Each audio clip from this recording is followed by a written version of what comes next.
aousubillah bismillah wasalaatu wasalaamu ala rasulillah mbokk yi asalaamaaleykum wa rahmatullahi taala wa barakaatu. ñu ngi santaat yàlla bu baax a baax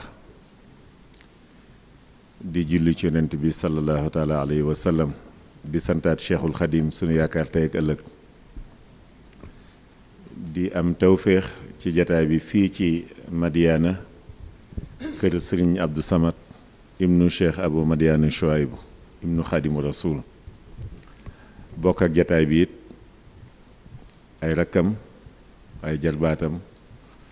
ñoo xam ni seen yëngoog seen dal lépp ci wàllu xam-xam la xam-xam boo xam ni it ñi ngi koy jëfe xam-xam boo xam ni it ñi ngi ciy liggéeyal sëriñ Tubaa ba sëriñ Tubaa toolam du woon lenn lu dul alxuraan ak sunnas rasulillahi sallallahu taala alayhi wa sallam. lislaam nag di diine yeesal looloo waral sëriñ Tubaa bi mu ñëwee dafa ni mujaddid la leen Moustapha nawaytu maa yu jaddidu sunnatu waqara wa inni ahmadu yeesal googu moo waral saa su nekk njabootam ñi ngi ci tool boobu moo waral jataay bii jëm ci wàllu woowu itam wàllu yeesal googu ñu daje fi tey ngir mashru muy projet bu am solo ni ko sëriñ Abdul Qadir ñang junje léegi muy projet boo xam ne sëriñ Mouhamadul Muntaka moo ci joxe ndigal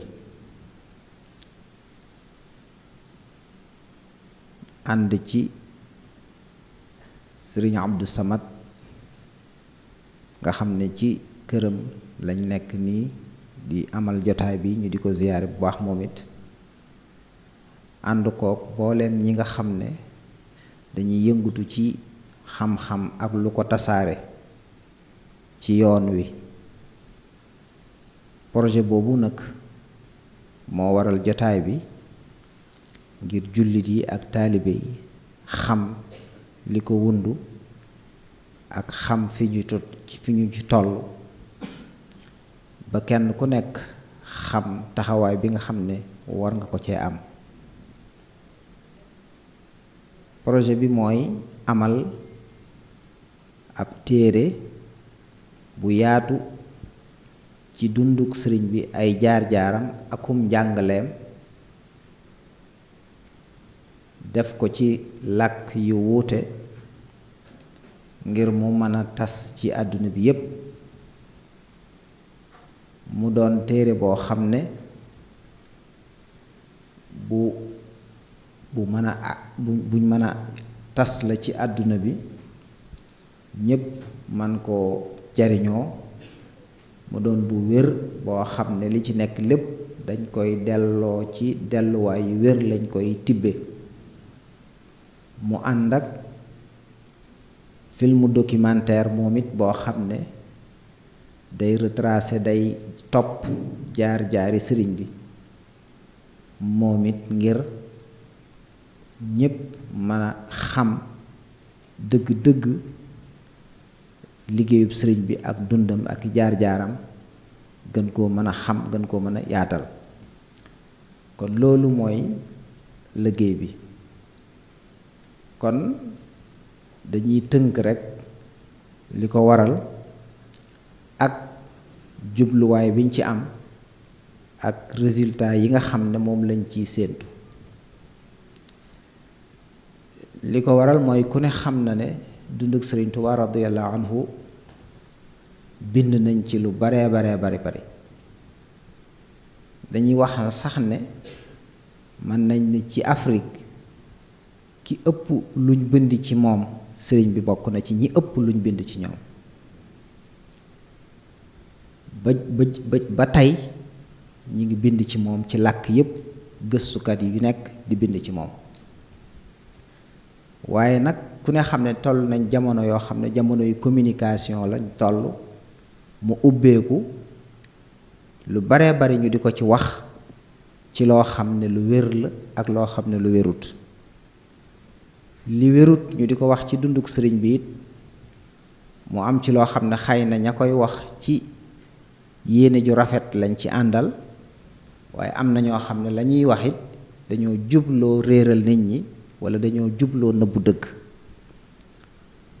ca nag moyen communication yi tasaaroo ñu di ko jëfandikoo ci wàll gu nekk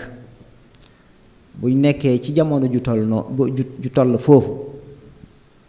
kon laaj na waxtu wu nekk ñuy gëstu li wér di ko tasaare di ko yaatal ba mu mën a àgg ci ñépp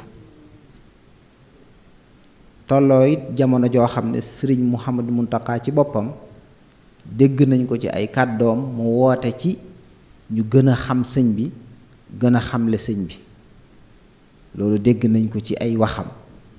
mu doon koo xam ne dafa woote jëme ci gën a jàng woote jëme ci xam-xam wooteem boobu nag tolloog jamono laaj ko ci la sëriñ Abdou Samad ak i mbokki taalibe xalaate liggéey bu mel nii sëriñ bi joxe ci ndigal mu baaraka ko maanaam ñaanal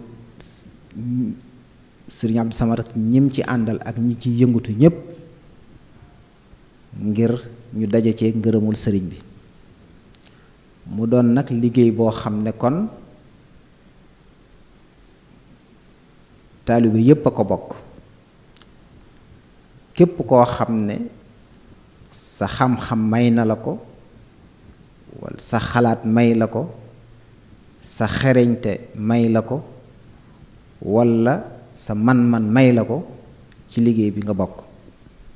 ndax liggéey la bu jamono soxla bi ci sëriñ bi joxe ndigal mboolem kuréel goo xam ne tey yaa ngi ci yoon wi walla nga nekk Tuuba walla nga nekk ci yoon wi te yëngatu ci xam-xam yaa ngi ci biir liggéey bi Tuuba gi kuréel yi fi nekk yépp xëy na bu jaree ñu lim ko waaye mën naa ku koy bëgg a lim mën naa gudd lool waaye buñ ko tënkee ne kuréel yi fi yëngatu ci xam-xam yépp bokk nañ ci liggéey bi. Je voudrais commencer mon propos en adressant mes félicitations à toute la communauté musulmane à l'occasion du Magal de Touba que nous nous apprêtons à célébrer le 28 prochain, Inch'Allah. Je voudrais également commencer mon propos en saluant Serigne Abdou Samad, ibn Serigne Chouaïbou, pour avoir initié ce projet qui vient à son heure. Le remercier également pour nous avoir accueillis ici, chez lui, pour qu'on puisse échanger avec les médias et à travers les médias avec le monde entier sur cet important projet que je vais évoquer brièvement à la suite de mon ami Serigne Sam Bousso Abdourahmane. Comme il l'a expliqué en wolof, il s'agit d'un projet d'écriture de l'histoire générale de Cheikh Ahmadou Bamba à travers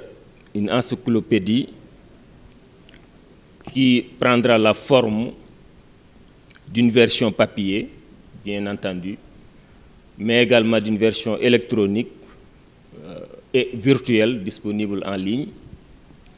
mais qui prendra également la forme d'un film documentaire sur la vie et l'œuvre de Cheikh Ahmadou Bamba. Il s'agit d'un projet également qui va être décliné en plusieurs langues, langues nationales et langues étrangères. Il s'agit également d'un projet qui vise à corriger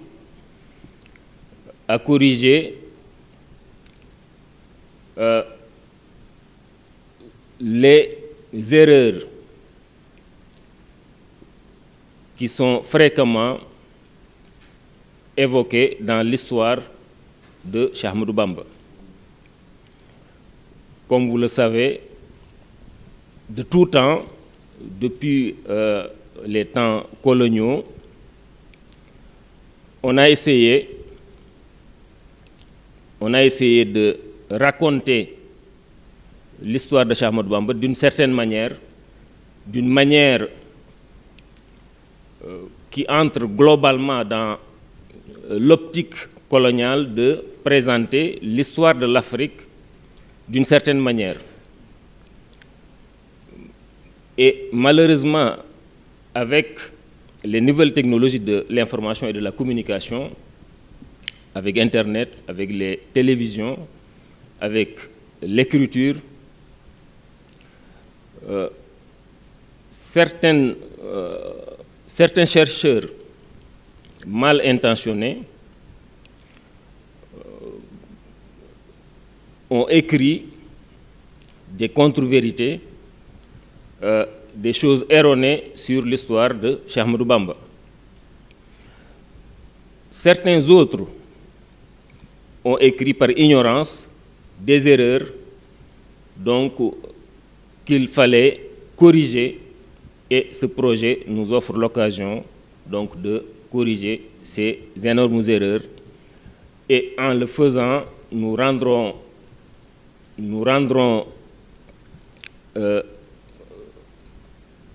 une aide sans égale à toute l'humanité, car en faisant connaître l'histoire de Cheikh Ahmadou Bamba, il s'agira de le montrer comme référence, car nous le savons, le retard de l'Afrique s'explique en grande partie par le fait que l'histoire de l'Afrique a été écrite par d'autres, dans le but de montrer une Afrique avec un visage de pauvreté, avec un visage d'inintelligence, avec tous les tares qu'on puisse dire d'un continent. Et l'Afrique, donc, a vu son histoire être écrite par d'autres. Et depuis les indépendances, malheureusement, on n'a pas fait l'effort nécessaire pour nous réapproprier notre histoire et la réécrire avec toute la rigueur nécessaire, avec toute la vérité, pour que l'humanité puisse connaître la vraie histoire de notre continent. Il s'agit donc de corriger cette erreur-là à travers des figures historiques de l'Afrique, et une de ces figures les plus éminentes, Cheikh Ahmadou Bamba. Son histoire permettra, comme l'a dit Serigne Sam, de proposer à l'humanité les valeurs qu'il incarne, de proposer à l'humanité son enseignement, de faire connaître son histoire, car en le faisant, nous permettrons à l'humanité de connaître un grand homme, de connaître son histoire et son enseignement, et d'en profiter. Brothers and sisters in this place, ladies and gentlemen, it surprised me to get some few words about this big khidmah of Cheikh Ahmadou Bamba. But I will try, I will do my best, because Cheikh Ahmadou Bamba says, لا تفعلوا شيئا بغير إذني فالإذن شرط في قبول الشان. Al-Izn is condition. If you want Allah accept, what are you doing in this life? To learn and practice Cheikh Ahmadou Bamba's story, we have to practice this idea from Sheikh Abdul Samad. I think this idea is the only way